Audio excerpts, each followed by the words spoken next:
సింజంటి మిర్చినా ఎకరాకి ఎన్ని ఎకరాలు పండించేది? ఇది 6 ఎకరాలు ఉంటుంది. 6 ఎకరాలు ఉందా? ఈ పంట కాలం ఎంత? ఈ పంట కాలం ఎన్ని నెలలు పండుతుంది? ఇది 7 నెలలు 8 నెలలు ఉంటుంది. 8 నెలలు 8 నెలలు. ఇక్కడ దగ్గరలో మీకు మార్కెట్ ఏది ఉంది? మార్కెట్ ఇండోపూర్ ఉంది. ఇండోపూర్ ఇంత పోదు, బ్యాడికి ఎత్తుతాం. బ్యాడిలో బాగుపోతుందా? బాగుపోతుంది. 25,000 నుంచి ఎంత నుంచి ఎంత వెళ్తుంది? ఫస్ట్ జూన్ ఆగస్టులో 55 దాకా ఉండే. 55,000 కింట.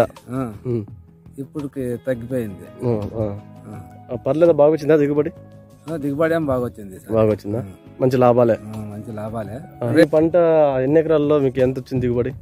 ఇది ఒక 80 క్వింటాల్ అయింది. 80 క్వింటాల్ దాకా వచ్చింటుంది.